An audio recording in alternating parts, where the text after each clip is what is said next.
I hate getting returns.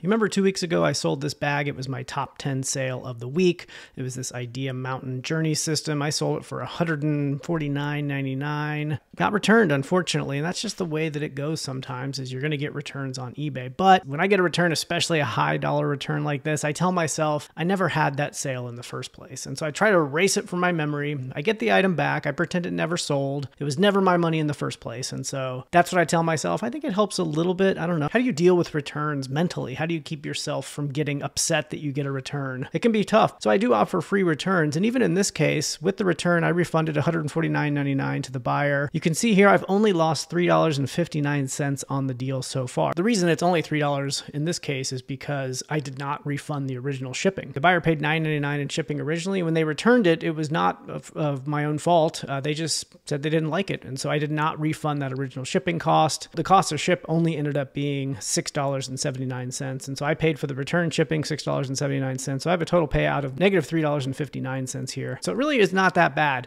Psychologically, it's bad. You're like, oh God, I just got a return on a really expensive item. But try to pretend that sale never happened. It was never your money in the first place. You got the item back. You can sell it again and move on with your life. Jennifer Lewis asks, have you ever used the authentication process? If so, what did you think of it? So what Jennifer is asking about is the eBay authentication program, which is, it's definitely for shoes. Maybe there's authentication for other products as well. I'm not 100% sure, but I've only ever used the authentication process for shoes. And the way that it works is if you sell any shoes that are over $75, you first send them to eBay. You don't send them to the buyer. You send them to eBay first and they authenticate it. And if they pass their authentication, then eBay sends the shoes off to the buyer. And that's how the transaction is done. And it works pretty well. I've had, I don't do it all the time, but I've had success every time that I've done it. I've never sent in shoes that did not pass authentication. So fortunately, I've not bought shoes that were fake, and it's all gone really smoothly. One of the benefits is that the shipping is free. And so if you sell a pair of shoes for $75 or more, the buyer is charged, I think $14.99 in shipping, and you are not charged for that label. And yeah, so that's one benefit of it as well. But yeah, it's a pretty seamless process. I recommend it for anyone. It doesn't really, I'm sure that there are horror stories out there, but they've never happened to me. Let's jump into my numbers for today. I'll be answering more viewer questions sprinkled throughout these top 10 sales that I'm about to jump into. And if you have questions of your own for me to answer on this show right here, just leave them down below and I might answer them next week. So I had a pretty good week here over the last 7 days, 626% ROI, 44% net profit margin. I had a gross income of $1,156 and a net income of $651. So not bad, not my best week, but also not my worst week.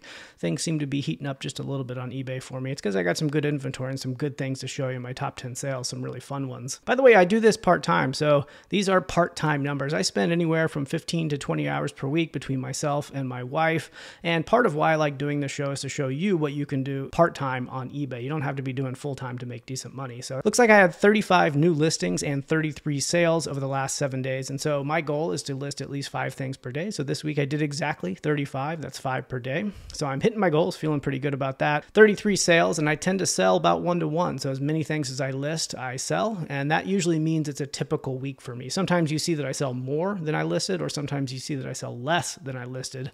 Those are better weeks and worse weeks, and so this one's right in the middle. Average time to sell is 3 months. That just means for the inventory that's sold over the last 7 days, the average age of it from time to list to time to sell is 3 months, and I spent $184 on new inventory for the week. Coming in at number 10 is this Bubo Direct Thermal Printing 4000 shipping labels. So this I've had for a long time. This came off of an Amazon return pallet. I don't do Amazon return pallets much anymore. I used to experiment with them in the past. Have you done them? Have you had much success with Amazon return pallets?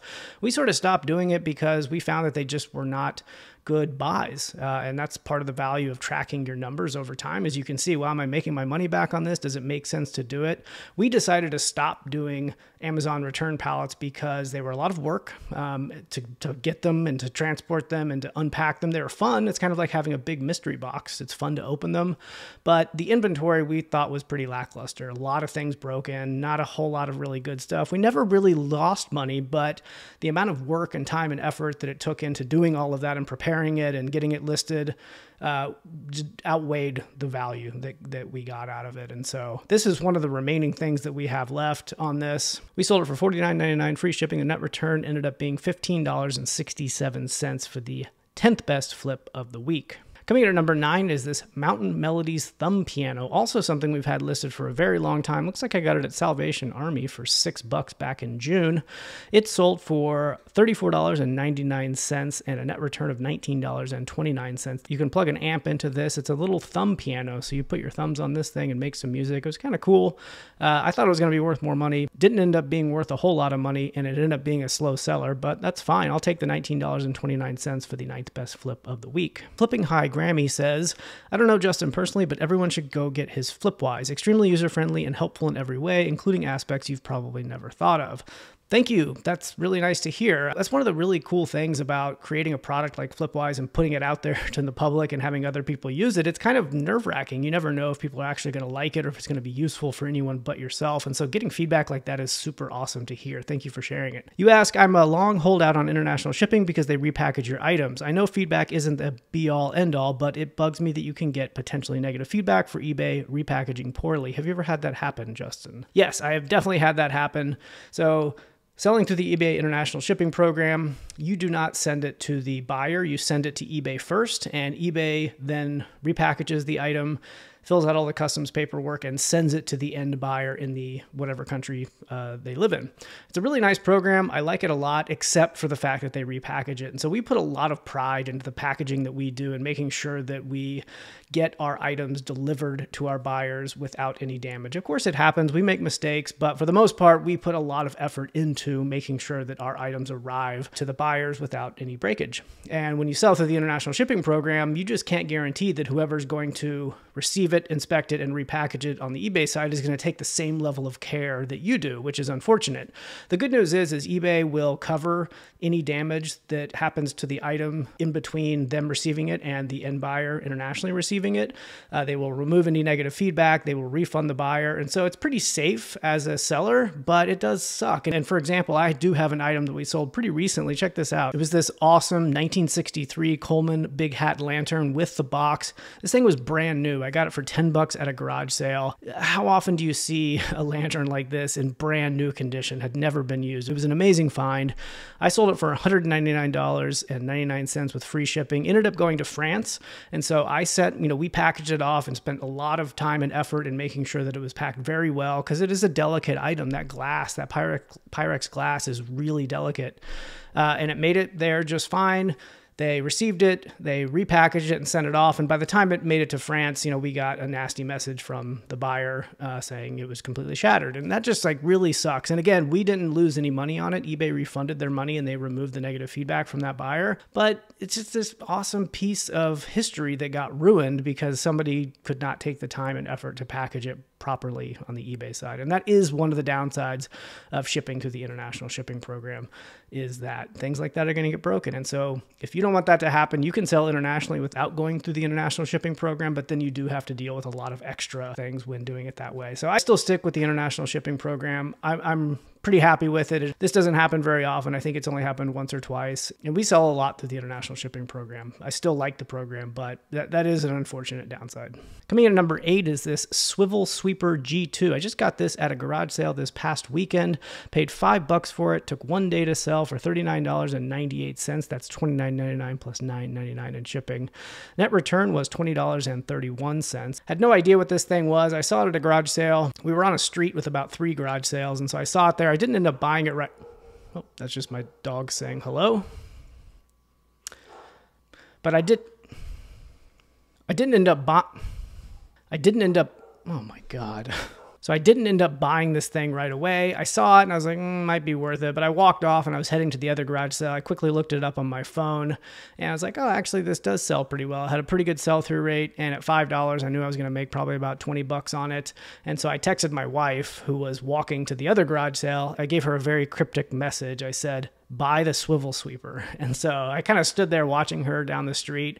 She looked at her watch, so she got the message, and I saw her just sort of looking around trying to find this thing. But she found it. She bought it. It sold within a day for $39.98, and the net return was $20.31 for the 8th best flip of the week. Coming in at number 7 is another garage sale find. This is a Nordic Pure air filter box of 6. This was at a garage sale for $5. I had it listed for 4 days before it sold. The lady at the garage sale said they bought it and ended up being the wrong size, which I think is a pretty common thing. And at $5, I knew it was going to be a good deal. This thing sold for $49.99, and I got a net return of $22.81. It only cost $15 to ship, so not too bad. 456% ROI for the 7th best flip of the week. Pocket Pair says the daily listing consistency myth has been debunked by eBay at an eBay Australia conference QA, according to multiple sellers. Have you heard about this, or do you have any other info? Apparently there's a seller with a single item that he sells repeatedly and never put anything else in his store and has been selling for years at high volume. So what Pocket Pair is talking about here, I talk on my channel a lot about consistency, about listing consistently every single day as kind of a requirement if you want to get good sales on eBay. And I stand by that. It's very important to list as frequently as possible and as consistently as you can be, or else you'll get inconsistent sales from eBay. And so I don't think the example that you use there is a very fair comparison, where you're saying somebody has, one item that he sells repeatedly and never put anything else in his store and has been selling for years at high volume. Like, that may be true. In fact, it probably is true, but that doesn't mean that listing consistently is not something that you have to do. If I had an item that was in very high demand and had no competition, I could put a listing up and it would just sell like hotcakes forever. And that's great, but that's because it's a high demand item with no supply. But most of us, myself included, are not fortunate enough to have an unending supply of high demand, high value items, that has no competition. Most of us are sourcing from estate sales and thrift stores and garage sales, and we're buying items that have a mix of demand and a mix of value. And so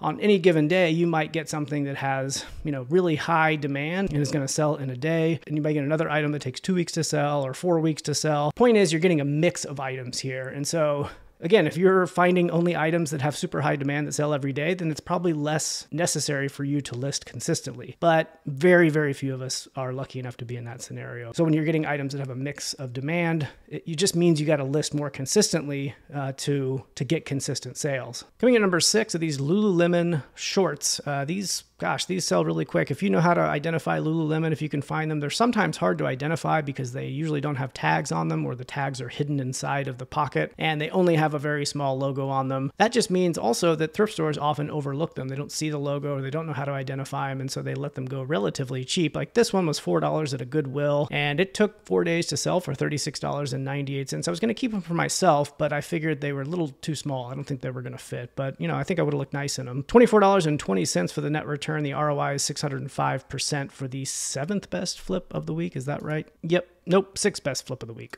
Coming in at number 5 is this Longchamp yellow tote bag. So this was one my wife found. I knew nothing about Longchamp. She knows it's a good brand. She knows to look out for this stuff. I never would have picked this up. It only took 2 days to sell for $51.98. We paid $6 at a Savers, and the net return was $33.91. The ROI was 565%.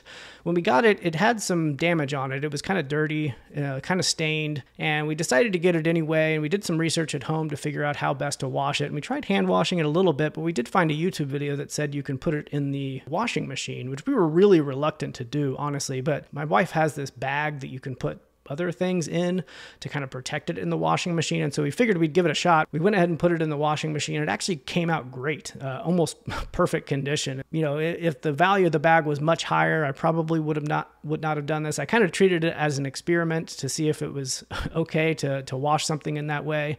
And it was. So I can recommend that you wash these in the washing machine. I would just put them in one of those bags to protect it, but pretty great find, $33.91 for the 5th best flip of the week. All right, Finch Files says, thank you for the outro. Nice to see we all stumble as well. They're just referring to, I think, last week's video when I talked about some of my worst sellers of the week. I'll do that again this week. Question, how do sellers charge very little for an item, say $2.50, and then include free shipping? For example, books, a huge heavy book is listed for $2, has free shipping to boot. Where's the profit in this? I see this happening often and have no way to compete with that. There cannot be much profit for them. Any insights you could offer would be great. Thanks.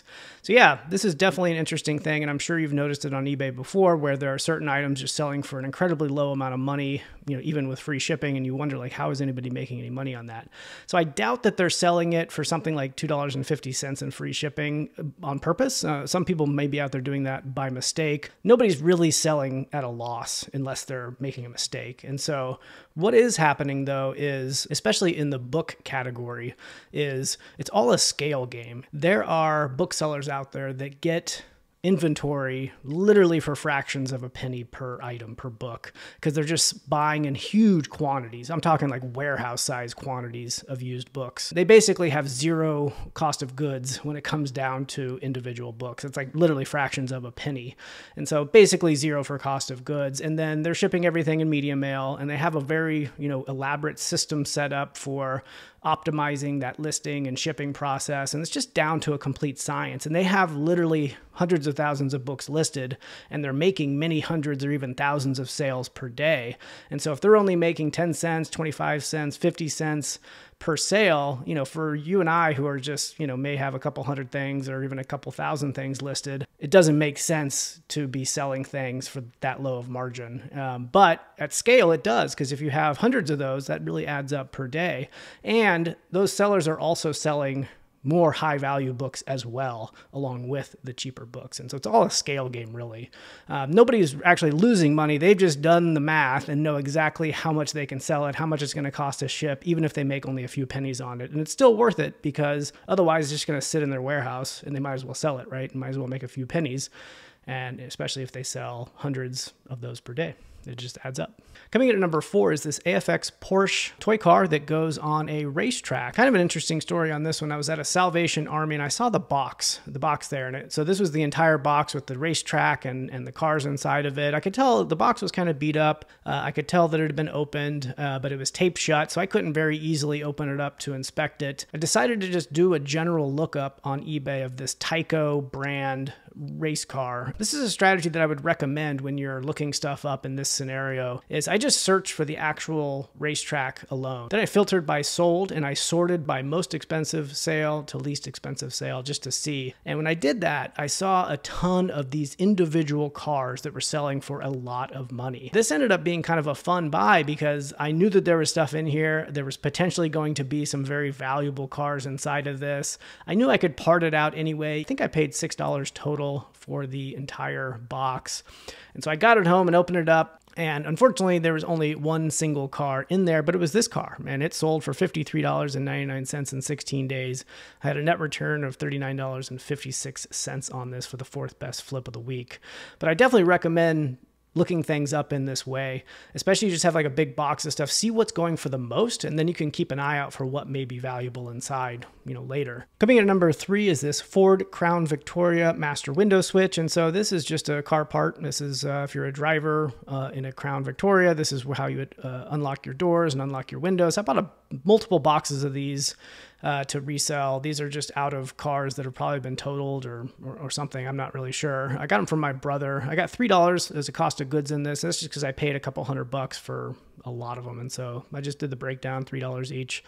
It sold for $69.99. Only took about a month. That's a net return of $50.17 on that one. These I just keep on the back burner when I don't have a lot of other inventory to list. I dip into this box and just list a few of them there. They're kind of slow sellers. They take a long time to list because it's hard to research them, and they also require a lot of cleaning. I save them for times when I don't have a whole lot of other inventory to list. Okay, Lavender Gal asks, I like your videos and learned a lot from you. Thank you. When you ship an item to a buyer, do you include a return sticker and an invoice? I've had a buyer today after me all afternoon because I did not provide a return sticker. I must have missed the instruction because I didn't know we were supposed to. I don't think you're supposed to. I don't know. I don't think that's a policy by eBay. I've never included a return label with anything I've sold on eBay, and I've sold thousands and thousands of items over the years. Definitely not necessary. I also don't include any invoices at all. So sometimes you can print an invoice and put it in there. I've never done that and never had any problems. I also don't do any thank you notes either. And so some sellers do put thank you notes in there, thank you for buying and all that. And I think for the vast majority of sellers, that is a waste of time and a waste of money to do that, because I just don't think buyers care. I don't think buyers are going to open that up, and they just want to get their item. They want it to be what they bought. They want it to be in good condition. They want it to get there on time. A thank you note is nice, I guess, but it's just not necessary, with the exception of, if you're selling certain items like in a particular niche, For example, if you're selling nothing but comic books and you really want to get a bunch of repeat buyers and build relationships with those buyers, yeah, do some thank you notes, throw in some extras, throw in some freebies. If you're selling handmade, one-of-a-kind, unique items, again, if you want to build a loyal audience, yeah, you should be doing things that are going to help build that. But most of us are selling a wide variety of items on eBay, and we get very few repeat buyers. eBay does show you when you get a repeat buyer. I get one repeat buyer maybe once every 2 months. It's just so infrequent. I'm just not selling the type of thing where it makes sense to try to build that sort of relationship with my buyers. And so I think it's a waste of time and a waste of money to be doing that. But if you may disagree and you may find that that's helpful, or you may be selling something where it makes more sense to do that. Coming in at number 2 is this Growler Works pressurized U-Keg system. So this was at a garage sale for $14. It took 8 days to sell for $144.98. This was a really cool piece. I considered keeping it for myself, but couldn't pass up the return on this one. $98.44, took 8 days to sell. If you brew beer at home, or you can take this to a brewery and have them fill it up with beer, just like a normal growler, but this one is pressurized, and so it comes with some CO2 cartridges. It's just a really high quality piece here, and so I knew it was going to be worth a good amount of money when I saw it. I can't believe they only wanted $14 for it. Pretty great for the second best flip of the week. That leaves us with number 1, this Tamagotchi. I have never sold a Tamagotchi ever until right now. And so this was at a garage sale last weekend. We actually almost passed this one up. We were at the garage sale, we were buying other stuff, and I saw it there on the table, or my wife saw it on the table, and we looked at it, and I think we set it back down, and we're heading back out to the car. And I know you've done this before. You get to the car, you're like, I'm gonna look that up. I'm just gonna check it out and see if it's worth something. And then you do that walk of shame back to the garage sale, and you're like, oh, actually, I think I want to buy this, and try to pretend that you didn't just go look it up and find out that it's worth a ton of money on eBay. So that's what I did in this situation. I actually didn't know that it was gonna be worth this much money, though. I figured it was gonna be worth like 25 to 30 because I just did a very quick lookup. But when I got it home and actually looked up the model number and got the exact comps, I was shocked because this thing sold in 1 day for $166.98. I had a net return of $134.03, over 2,600% ROI on that. And so it's amazing that people will pay that much money for these tiny little pieces of plastic. So very awesome. Not all Tamagotchis are going to do well, but this one did incredibly well. Super exciting to get it out the door for the best flip of the week. All right, let's take a look at some of the bad flips. Let's see what we did bad on. I'm going to sort by net return in the reverse. Yeah, it looks like I sold some stuff at a loss. 3 things at a loss this week. I was talking last week about the fundamentals of flipping things, and that's buy low, sell high. Don't buy high and sell low like me. So 3 things that I paid money to send off to somebody. This is a remote that I lost 81 cents on, a DVD that I lost 53 cents on, and a Hot Wheels that I lost 17 cents on. When I'm bringing home $651 in net income for a week, a lot of those are the cool sales that you see in my top 10, but it's also bolstered by a foundation of cheap stuff, and I'm actually losing some money on some sales. And so you're going to have a mix of that when you're doing this, a mix of great things that sell for a lot of money, some medium things, some low things, and you're going to lose some money on some things too, because you're going to make some mistakes like I do. We all make mistakes. I also like to use this opportunity to reach out to all the Presto Pizza Pizzazz lovers out there. If you remember, I sold this Pizza Pizzazz a couple of weeks ago. Maybe it was last week, I don't remember. And I was kind of talking trash on it. I was saying we tested it out and didn't really like the way that it worked, but the diehard Presto Pizza Pizzazz fans came through the cracks and into the comments section of last week's video defending the Pizza Pizzazz. And so I meant no harm. It's probably a very good product. We bought it used and it didn't come with a manual, and so I had no instruction booklet, so I very well may have been using it wrong. But I want to give an official apology to all of the Pizza Pizzazz lovers out there. I'm sure it's a very good device. As always, thank you so much for watching. If you missed last week's episode, click here to watch it now. If you like these videos, I do them every week, so hit that subscribe button and join me next Monday. Thanks, and see you soon.